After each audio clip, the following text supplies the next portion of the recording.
To discuss the real issues affecting Australia and New Zealand, this is Trad Tasman Talk, jointly produced by the Unshackled.net and the Mr. Berry Show. Now here are Tim Wilms and Stephen Berry, live from Melbourne.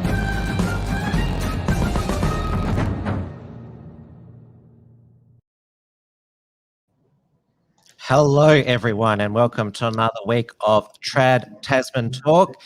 It is Friday the 2nd of July 2021. I'm Tim Wilms here in Melbourne and it is 6 p.m. at the moment.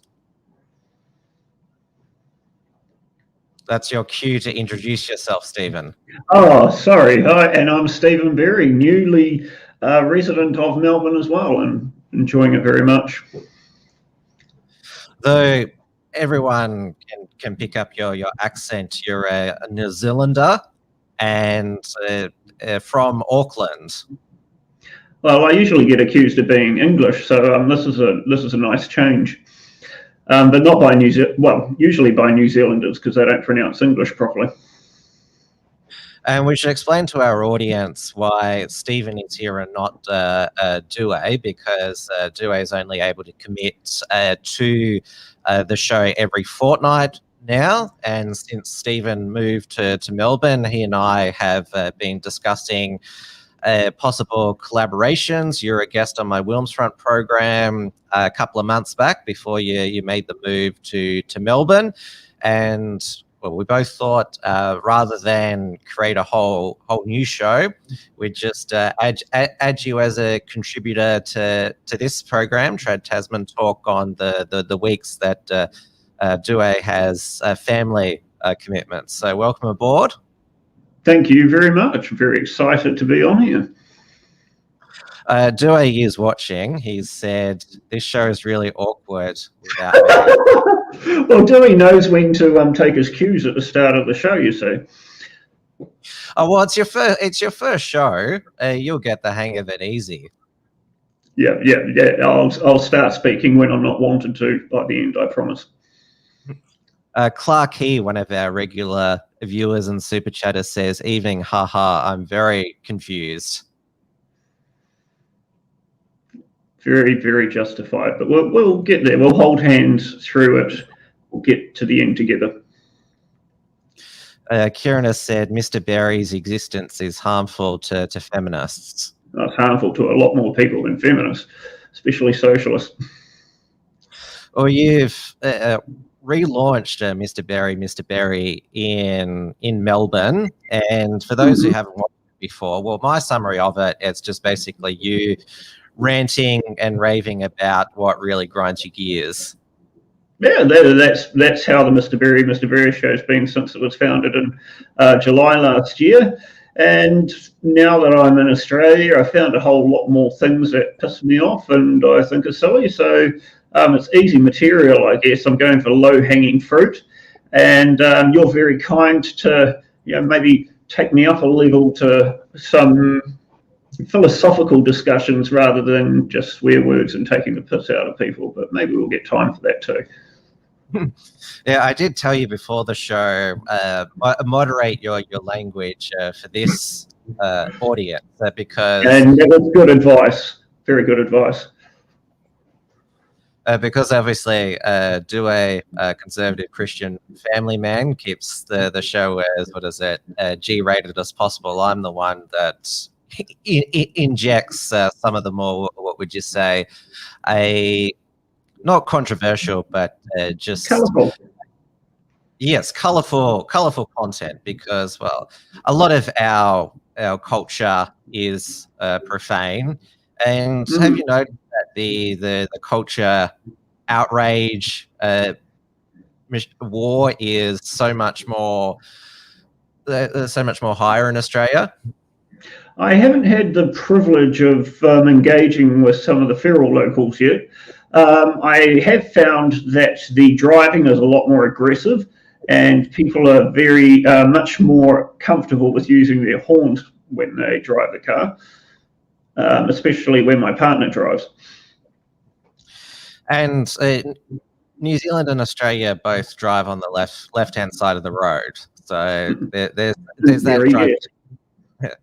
It's not like if you go over to the US where they drive on the right side of the road, well, the wrong way of the road for us. Yeah. I don't know what they're tooting about, so I ignore them anyway. I appreciate the attention. It's about the most that I'm going to get. Now, for the shows that you're on, they're not going to be streaming to the Right Minds YouTube channel, because that is basically Due's channel, even though it's called the Right channel. So we're streaming to the Mr. Berry channel. You said your audience hasn't seen you live on that channel. Very rarely. I've probably done about 2 or 3 interviews on that time. The one with Joshua Love, who was going to be an Auckland Central candidate for the top party last year, was, well, that was the epitome of cringe. I really just couldn't put the knife into him. He was doing it quite well himself. I've also interviewed Vincent McLeod, who does VJing and publishing and a fantastic book on Clown World, a few months ago, and Craig Lord, who was the number 3 mayoral candidate in the 2019 Auckland election. And I fingers crossed, he'll be at least the number 2 candidate in 2022.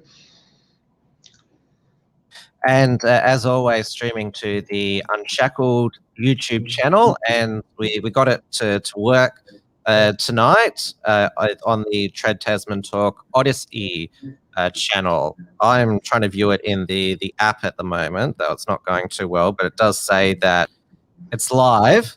Here we go. We have Tere Porere, who says Christ is king. Well, Due is the Christian one. I'm not religious. How about you, Stephen? I am an evangelical atheist. I like to tell people I'm an atheist. Does that mean, what is it, speak in tongues to other atheists?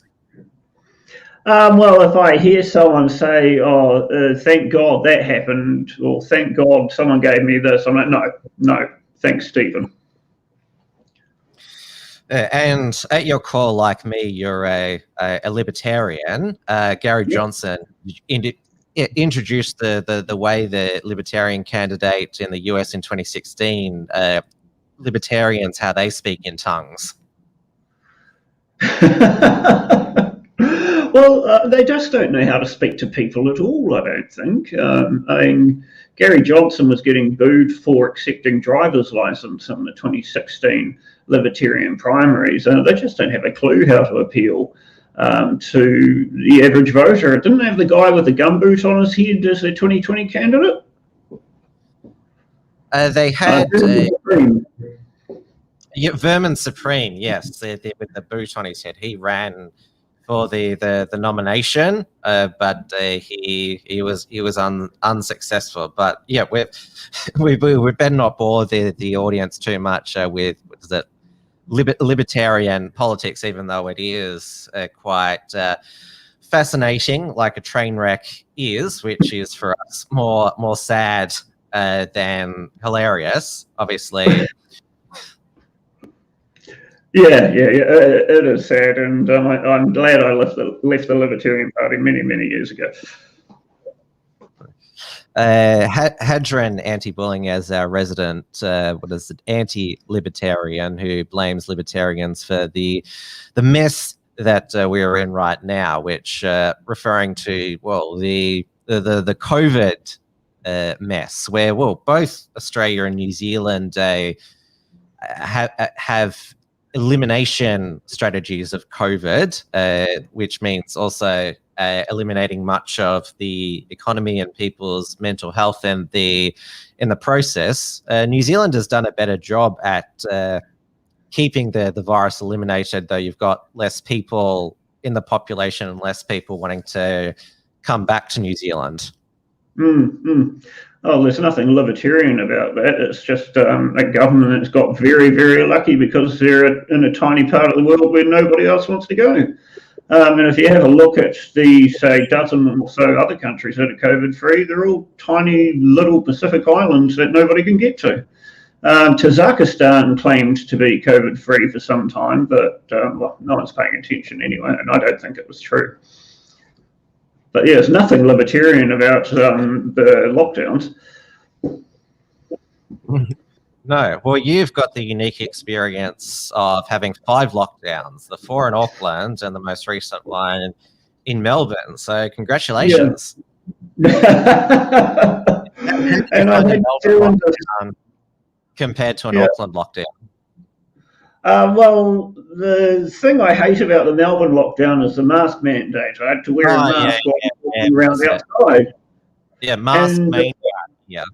Yeah, and if I get up very early to go to work when it's cold, so by the time I get to the bus, I'm just snotting inside my mask anyway. So even if I adjust it, I'm probably the most dangerous person in the bus. The old joke is that wearing the mask give you the symptoms of COVID.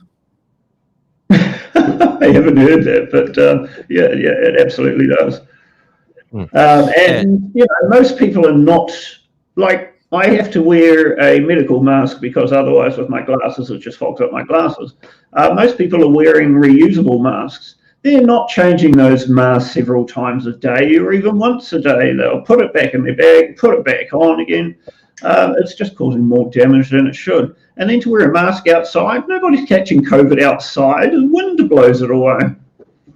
Oh, but we have the Delta variant now, and this is the latest excuse, you would say, that including the New South Wales Premier Gladys Berejiklian has used to lock down. So the current state of the Australian lockdowns is so four states were in lockdown this week, or their major cities, I should say: Queensland, New South Wales, Northern Territory, and WA, mainly the metro areas.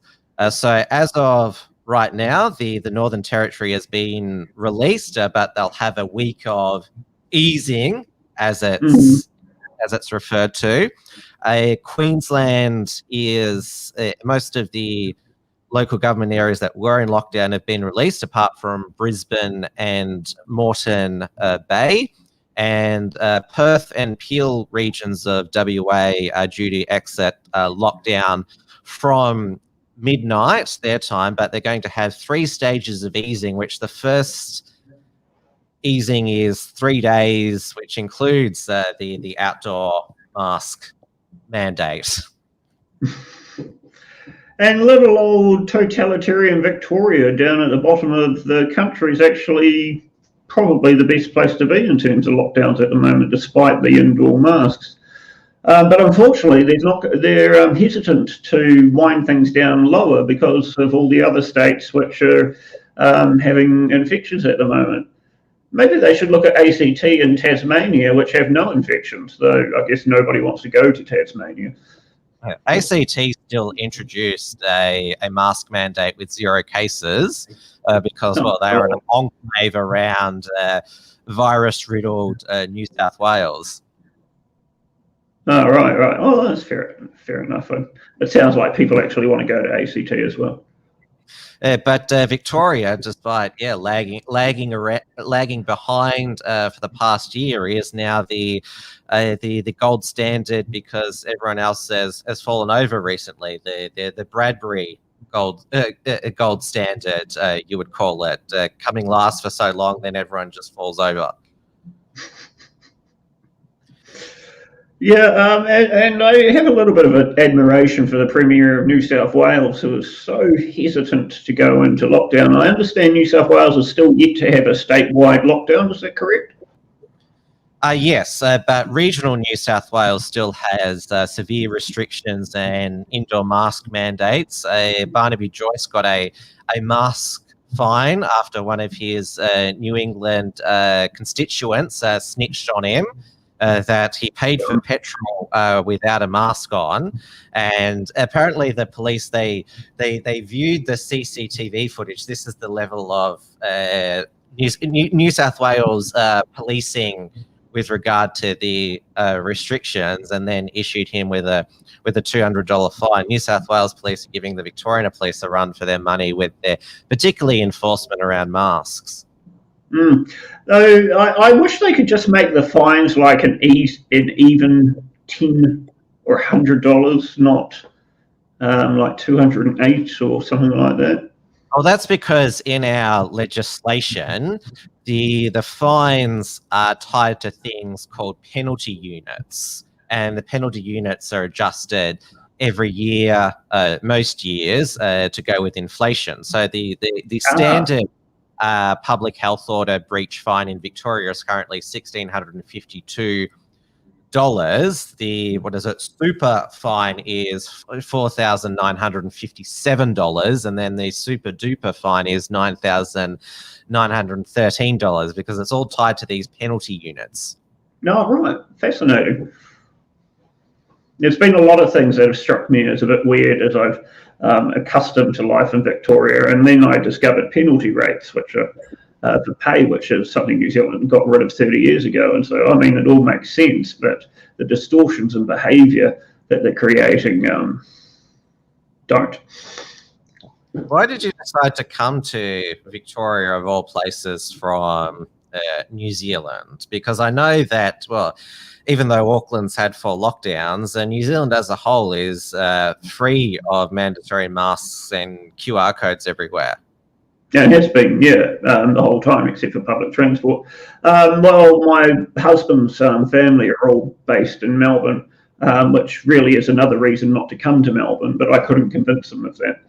And now that my political career is over, and we're just looking at other opportunities, it's, getting a new job over here is actually far more rewarding than my job in Countdown ever was. So, aside from the heavy-handed Melbourne government, other than that, this is a step up in the world for us at this stage. So, I'm very happy I'm here, aside from wearing a goddamn mask most of the day. Because people in Australia forget that New Zealand is slightly poorer than Australia. I mean, obviously, Australia is a nation significantly poorer. New Zealand is more a nation that just keeps its head above water. Yeah, it's got a median income of about $53,000, and I believe Australia is around the $80,000 mark. I mean, let's look at it this way. I had a senior management position in a big retail company in Auckland, and I've come to another retail company in Australia in a lower level because I need to learn more things. I work less hours and I get paid more, and I have less responsibility. No intention of staying at that level, of course, but God, what does that tell you about the opportunities in Australia? No wonder New Zealand has been so dependent and grateful for trade with the Chinese Communist Party. I'm not sure if in New Zealand there was any commemorations for the 100th anniversary since the birth of the CCP. I'm not aware of anything like that, no. The most controversial thing I can see coming up this weekend is a Free Palestine rally outside the State Library in Melbourne. And now Xi Jinping, the president of China, he's promised to spill the blood of China's enemies as part of China's continued peaceful rise. So China's rise will be mostly peaceful, he's promised. I see he's also promised if we keep bullying the most populous nation in the world, he will break our heads in, I think was the quote. Yeah, peacefully. Peaceful rise. Yeah, it was peaceful for us once the heads are broken in, I suppose. And he's still committed to Taiwan becoming reconnected to China as well. It's just Taiwanese aren't happy about that. It's just a what is it, a fantasy that Australia will eventually annex New Zealand as per our constitution. Oh God, you don't want to be doing that. That would be like West Germany taking on East Germany again. But our Australian constitution does say that New Zealand is a state of Australia, so it's kind of like China and Taiwan. Oh, that's interesting. It was part of New South Wales initially, wasn't it? Oh, well, everything was, what is it? All of Australia was part of New South Wales initially. It was, yesterday it was also, what is it, Victoria Day, 170 years since Victoria broke free of the colony of New South Wales. But yeah, more people on the CCP anniversary than Victoria's anniversary or birthday. Well, yeah, and if Australia does end up annexing New Zealand, you may save the New Zealanders from the Treaty of Waitangi and all the SJW nonsense which is spewing out of that at the moment. Now, the lockdown madness of the past week has meant that, our national cabinet has agreed in principle. So this is the Prime Minister and all the state and territory leaders, a 4-point phase to get Australia back to normal. So the current phase that they're in is continuing to suppress the virus and lockdowns as a last resort, reducing overseas returning travellers by 50%. Then phase B is seek to minimize serious illness and hospitalization and fatality from COVID-19. Lockdowns in only extreme circumstances to prevent escalating hospitalization and fatality. As I think we failed at that. 3 Australians in ICU at the moment due to COVID. Then introduce new reduced quarantine arrangement for vaccinated residents in phase C, consolidation, which means no lockdowns, exempt vaccinated residents from domestic restrictions, meaning vaccine passport certificates, and lift all restrictions on outbound travel for vaccinated persons, extended travel bubble. And then D is apparently the back to normal, allow uncapped inbound arrivals for all vaccinated persons without quarantine, and allow uncapped arrivals of non-vaccinated travellers subject to pre-flight COVID testing and arrivals. So it sounds like D is not going to be normal, but the new normal. Yeah, and there is a bit of criticism over vaccine passports, but how different is that to if I wanted to go to Indonesia or, the southeastern countries? You've got to get a whole lot of vaccinations to do that against malaria, dengue fever, etc. So I think it's a bit alarmist for people to be worrying about a vaccine passport. I probably get yelled at by libertarians for saying this, but I can't wait to take my vaccine. It looks like the Astra. Which vaccine are you going to take? Well, AstraZeneca's fallen out of favour now because of blood clots, but that's only occurring in 2 out of 1 million vaccines. And that's probably no worse than every other single vaccine that we give our kids when they're at the most vulnerable against malaria, mumps, and all that sort of thing. So yeah, I'm really happy to do it. The odds of getting a blood clot are probably greater than less than the odds of winning lotto.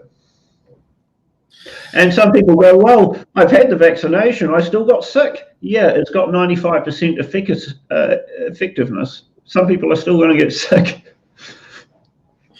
Well, we've got an abundance of AstraZeneca. It's not my favourite subject, though. In Australia, so it's now open to all age groups, even though it's not recommended because there's not much mRNA vaccine in Australia. So you could get your AstraZeneca now if you're so pleased. And yeah, and if you I suppose it's Monday to Friday, is it? Anytime. Well, you have to book it through a GP. So if you get it within the next fortnight, if you're still on board with the show, then we know you survived. Yeah. No, I'm more than happy to do it as soon as possible, but not the Chinese government one. No. Now, while the media cycle is discussing the various COVID outbreaks, restrictions, and lockdown, before the winter break of Australia's Parliament, they sneakily passed through the Morrison government the online safety bill, which gives broad censorship powers to. We have this online watchdog called the e-safety commissioner, who takes down harmful online content, and this was one of the first policy or statutory establishments of the Abbott government. So this was pre Christchurch, I should say, the e-safety commissioner, Julie Inman Grant. So this online safety bill will give her the power, if she wants to order websites or apps to take down online abuse, image-based abuse, and seriously harmful online content within 24 hours, or face removal from search engines or app stores. Yes, because Google and Apple, they totally never delete apps for so-called hateful content, rapidly blocking websites that are hosting abhorrent, violent, and terrorist content, increasing the maximum penalty for a carriage service, for using a carriage service to menace, harass, or cause offence to 5 years, demanding online R18 plus content be removed from platforms, implementing a restricted access system that could force Australians to prove their age by uploading identity documents or agreeing to facial recognition. So an online... It's like wearing a Jewish star. If you want to look at this stuff, the government's going to go, oh, yeah, we know exactly who's doing that now. Yeah, so that was, while nobody was really looking there, that was passed. And there's already a federal law on the books that makes it illegal to use a carriage service to menace and harass. But that law has been on the books since before the internet, and it's rarely used because the Australian Federal Police have got higher priorities most of the time than doing this. But who knows? I mean, if Australian Federal Police and ASIO, our spy agency, through their testimony during the extremism inquiry hearings, they've expressed that yes, they want more laws to make it easier for them to police extreme views. So this is a pretty alarming development. Yeah, it certainly is, and we cannot have one step back from voters and from Australians or New Zealanders when the government's put these things forward, because it's always just a gradual step with a glorious justified safety or saving people from offence, etc., which lets them inch their way down just a little bit closer to totalitarianism, and people need to stand firm right now.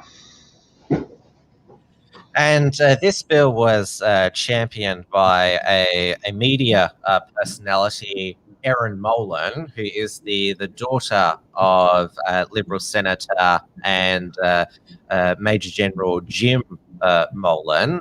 She highlighted the various trolling that she got, including one user who hoped she and her child would die. Molan said that the bill will force big social media companies to act, clarifying it will not infringe on free speech, but align comments considered abusive, threatening, and harmful to the criminal code. Well, wishing that somebody would die is not the same as telling them to die or inciting others to kill them. It's a very careful distinction. but won't make you popular making it. Other prominent media personalities who the media have reported have been victims of online trolling is AFLW player Taylor Harris, because apparently a photo of her kicking a football, there were all these abusive comments, and so they made a statue of her kicking the football to put up in Federation Square. And then this is going back many years.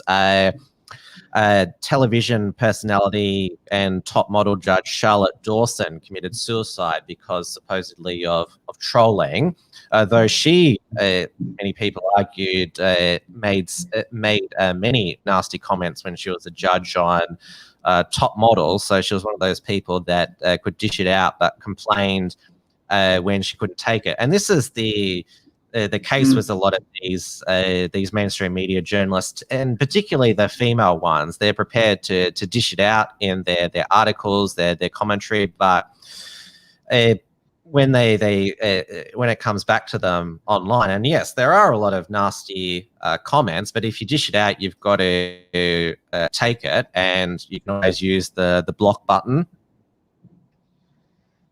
Yeah, I disapprove of using the block button, but you certainly can do it. But they don't stop talking about you when you can't see it. Yeah. You recently got suspended from Twitter, so yeah, what abuse did you engage in? Well, it wasn't for the abuse that I engaged in, and there was plenty of things that people could have complained about. Because I'm just battling with the SJW scum, so and they get offended at everything. But what I was actually banned for was retweeting tweets that questioned the result of the US presidential election. And then there were a couple where people suggested that Antifa were part of the January 6 issues in the US Capitol. Seem harmless to me. They certainly weren't abusive or threatening or conspiracy theorist or anything. It looks like Twitter just decided to go for a broad brush approach and wipe anybody else who might have had any visibility in terms of those issues. But Twitter is getting a lot nastier before I get to that, some of the perks of getting banned from Twitter are that now I can see everybody's tweets, even all the people that have blocked me, so I know exactly what's going on. It's a little frustrating that I can't reply, so then I have to go and make a YouTube channel, and so more people can see what I think of those tweets. So yeah, it's not all bad, actually. But I have noticed that over the last few months, Twitter has gotten especially poisonous. It used to be that if you said something that upset people, like, I don't know, Hitler was a socialist, you get 20 people jumping on you, calling you an idiot and bullying you, and I just sit back in my chair and laugh and go to sleep. But now they're taking things into the real world, and you're familiar with Lee Williams, who had the Cross the Rubicon YouTube channel. No friend of mine. His nationalist rantings bore the crap out of me, and I disagree with him. He was an idiot to wear his work uniform when he's doing some of these videos. I mean, that's YouTube 101, Politics 101. Yes. Don't bring your employer into it. So he lost his job and he lost his family, and yeah, those sorts of things happen. Cancel culture is how free speech regulates itself. It's why we don't need hate speech laws. But now Anna McAllister and Byron Clark, in my view, have gone far too far. He's lost his bank account with Westpac after they went and reported him to Westpac.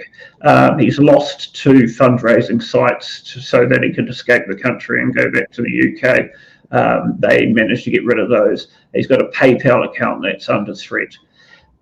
He's just recently been allowed to have one of his YouTube channels back. But if you go to Twitter, Byron Clark and his minions are already gearing up just to report everything without even reading it. And Lee's, in a very difficult situation now. No job, no family, no source of income.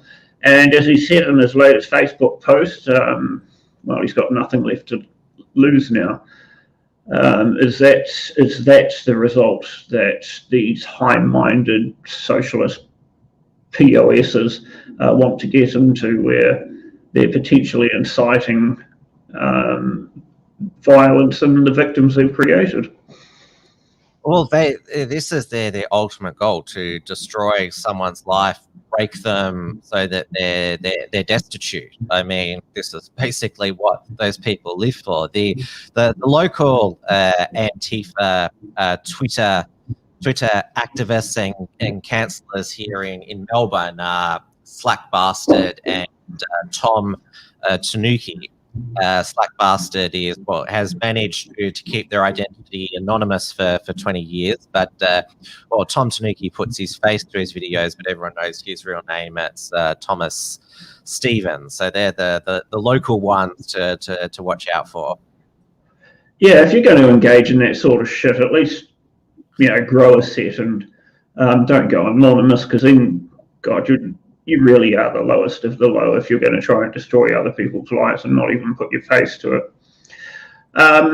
So, as I said, Lee Williams is not somebody that I admire, but just to see that murderous, nasty approach to him, where the horse is dead and they're still whipping it, that's really sick and disgusting.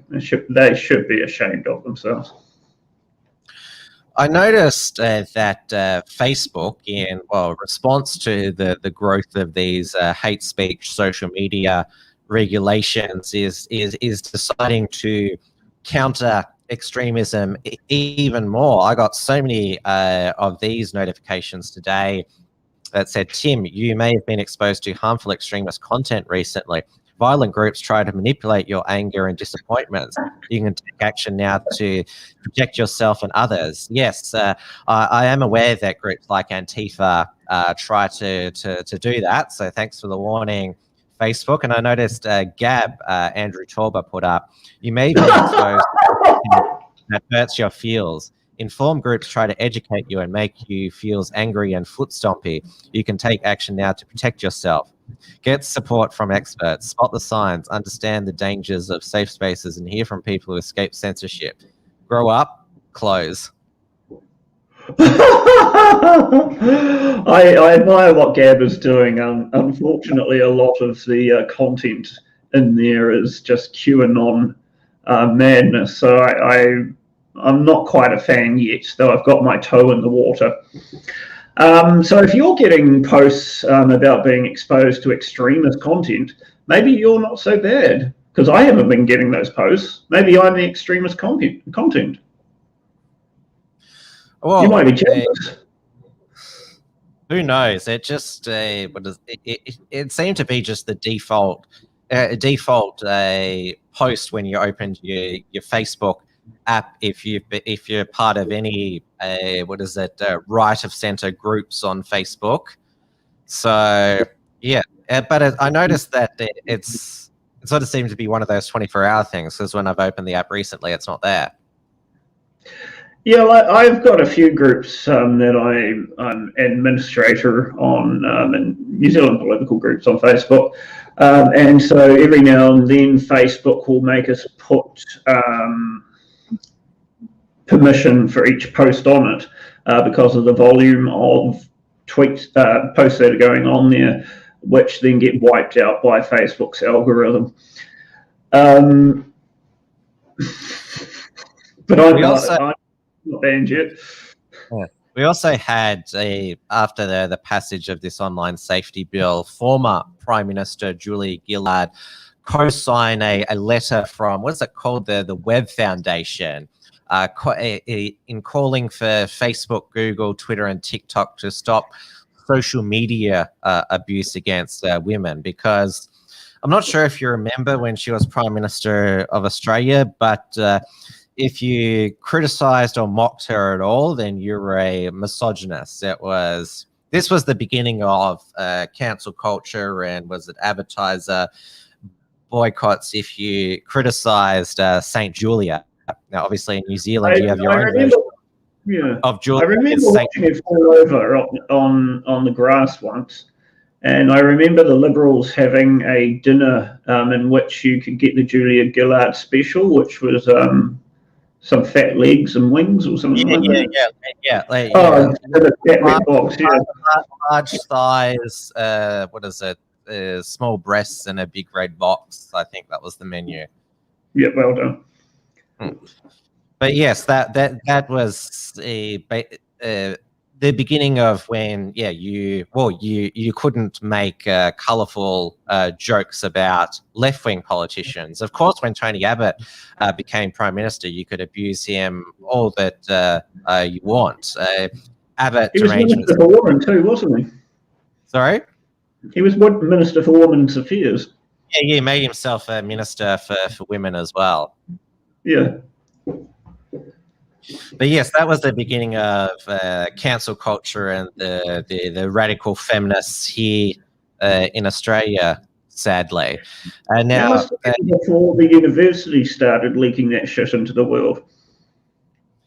And now, because you've got St. Jacinta running New Zealand, she's introducing her own hate speech law. So running into a bit of trouble about what the consequences, explaining the consequences of this bill. Yeah, because neither her nor the Minister of Justice, Chris Farfoy, can actually explain what is hate speech. There's been Tova O'Brien, who's not normally somebody who's favourable to my view of the world, held an interview with him on News Hub Nation Saturday last week, and she put a few propositions to him. For example, would millennials be found guilty of inciting hatred against boomers for blaming them for putting house prices up? And Farfoy didn't disregard it straight away. He said, well, you know, this is about protecting groups. And so there's potential for it. It could happen. Who knows? Israel Folau, you'll be very familiar with his speech struggles after after he said homosexuals go to hell. I mean, I was brought up a Catholic, and my Bible was quite clear that homosexuals go to hell. I'm not sure that's hate speech. I think he is trying to save them. And what's the other example? Oh, Laurel Hubbard, who is the first transgender weightlifter competing in New Zealand. Yeah, so they're asking, oh, well, if I criticise Laurel Hubbard for destroying the dreams of female Olympians, am I being transphobic, or is that hate speech? Nobody can tell us. So you've got the fact that it's just not practical to implement hate speech laws because they're not objective. They're entirely subjective. Even the Prime Minister says, well, you'll know it when you see it. I mean, that's not good enough for me. But the other point is, let's assume these hate speech laws and these discrimination laws work. Why would you want them anyway? Currently, under the Human Rights Act, which is a civil thing, it's illegal to discriminate on a number of grounds. And these proposals would see all of those groups brought into protection under the criminal code. And so you'd have an offence of hate speech, you'd have an offence of discrimination, then you would have an offence of inciting discrimination. So discrimination goes on all the time. We do it multiple times a day. I discriminate against oranges when I buy bananas. And if you're doing it in a situation like employment or choosing a flatmate, people discriminate, they just lie about it. The problem here now is that we've got the proposed making it illegal to incite discrimination. And, well, you can't just lie or stay silent when you're inciting discrimination, otherwise you don't have an offence. But I would say, why should discrimination actually be illegal at all? Take, for example, you've got an employer who wants to discriminate against disabled people because there's heavy lifting there. Let's say you find, or even just take the gay baker and the gay wedding, the Christian baker and the gay wedding cake. If I found out that the Christian baker didn't want to bake my wedding cake, I wouldn't be going to court demanding that he bakes the wedding cake. I'd be saying, well, piss off, I don't want to give you my money. Flatmate situations you'll occasionally see on the news. Oh, this advertisement for a flat said they only wanted Asians or no Indians or something like that. Thanks for telling us beforehand instead of wasting our time going and touring the potential flat. Even like this is the age of cancel culture. You're being like that's too mature an argument. And I will also add that the reason that Jacinta is, well, this is she's passing this as a response to the Christchurch massacre. So the prevention of hate speech would supposedly prevent another Christchurch, or if they're in place before Christchurch, would have prevented what Brent and Tarrant did, apparently. No, hate speech laws were already on, they're already planning this before the 2017 election, because I was in an LGBT debate in a Wellington church in which Grant Robertson got up and said, tolerance isn't good enough for us anymore. We want acceptance, and we're going to pass hate speech laws. And then some people may remember that I got up and opposed that, saying that tolerance is not tolerance. Bishop Brian Tomaki has his shitty views, and we've got the right to tell him just how shitty those views are. And that didn't go down well with the audience, it turns out. I noticed that the Free Speech Union of New Zealand has launched the hate speech detector, where you type in a phrase to let Jacinta determine whether it's hate speech or not. So let's just type in, well, a word that's considered offensive to some. We'll see what happens. I typed in some more offensive words, but... Hate speech. Your text may include hate speech. However, the Prime Minister and Justice Minister have been unable to identify what exactly hate speech will be under their proposed law. Say it now while you can. And Jacinta tried a stunt in the New Zealand Parliament today to call opposition leader Judith Collins a Karen, to say that I'll still be free to say that after this bill passes. Well, we'll see about that. Yeah, and she really upset Acting MP Karen Chower as a result of that. Poor Karen is learning the hard way that if you want a career in politics, you don't criticise other restaurants. And I had to learn this lesson myself, because I gave a restaurant a bad review, and then for several weeks after that, my bad review showed up on the first page every time I Googled myself.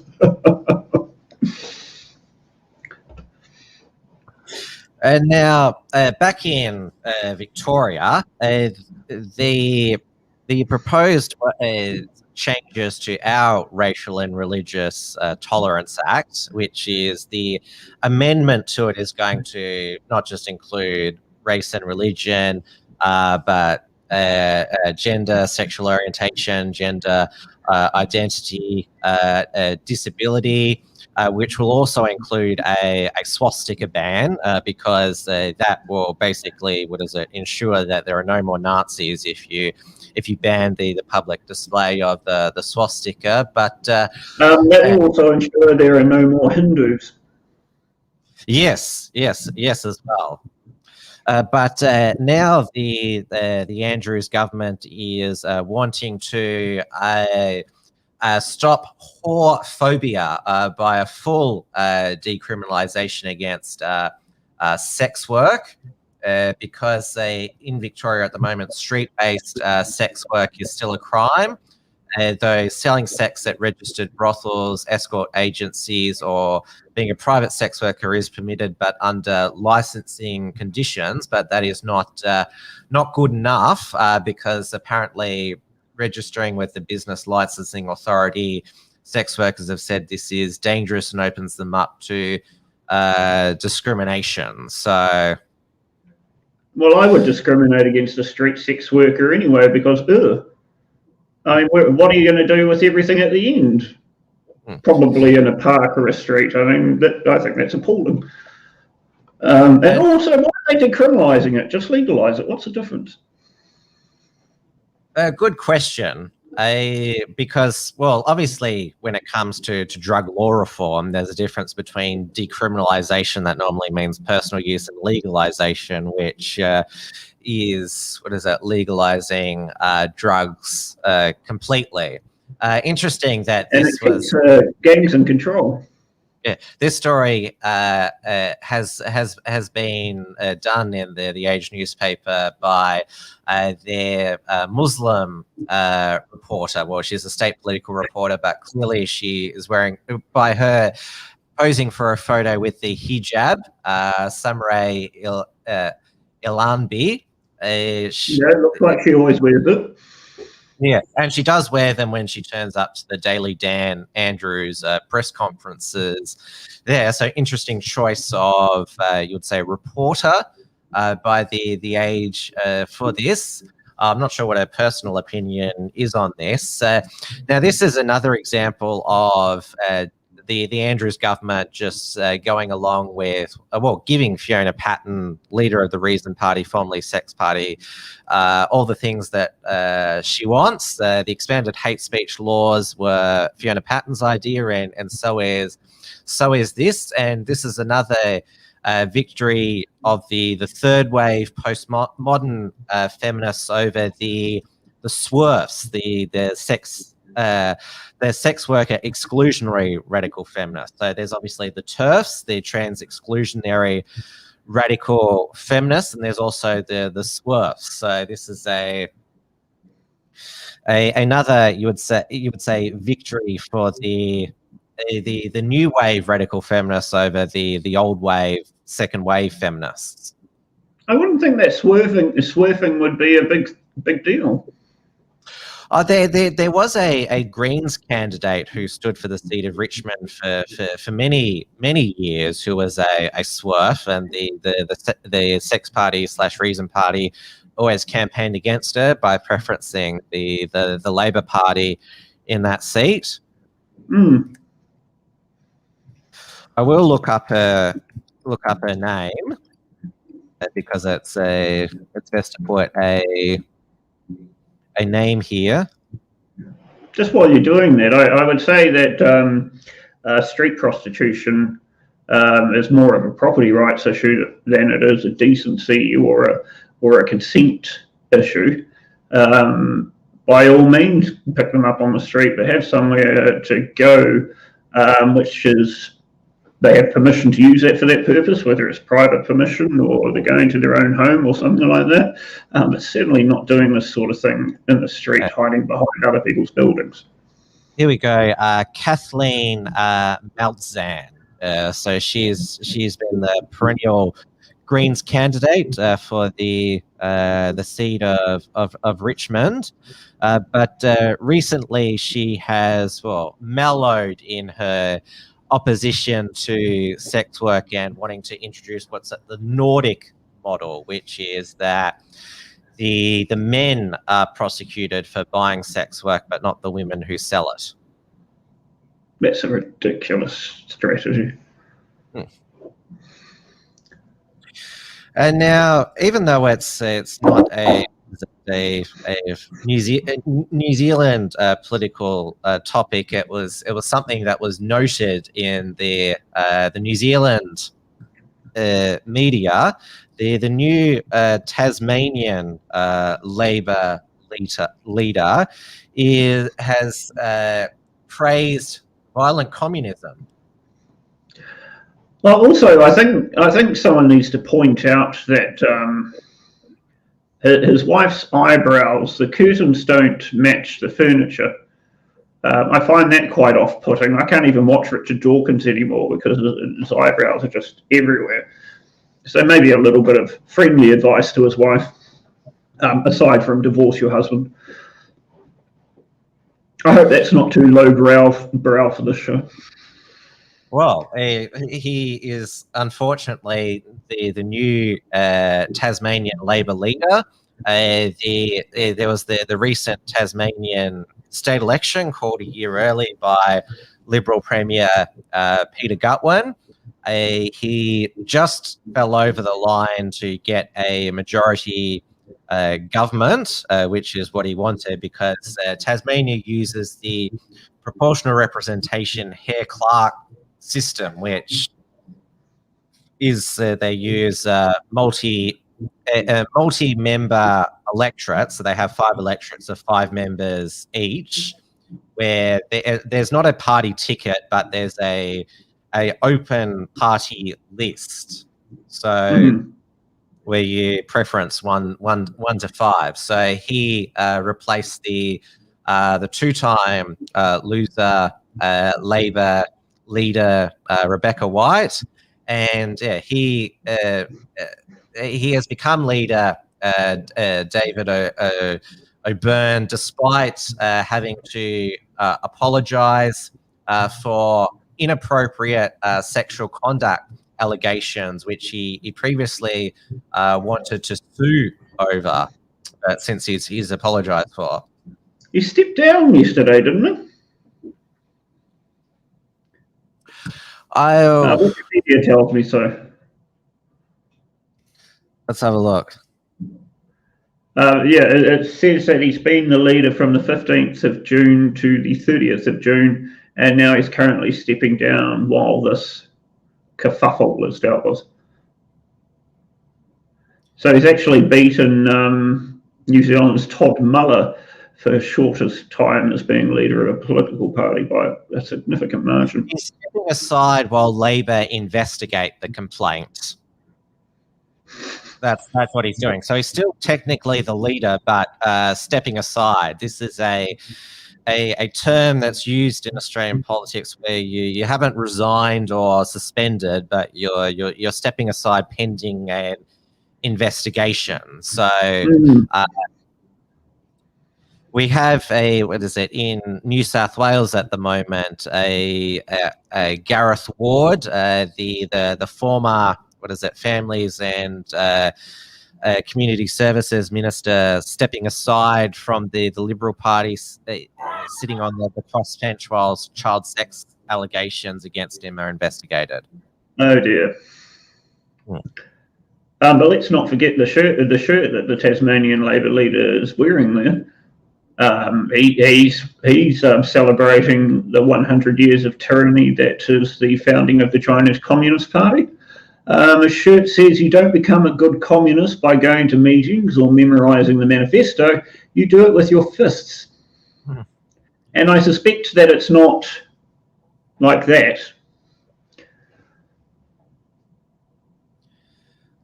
Yes, well, he looks a bit more, I would say, masculine than some of the recent new millennial male communists who've done the fists. I'm sure you've seen those viral photos.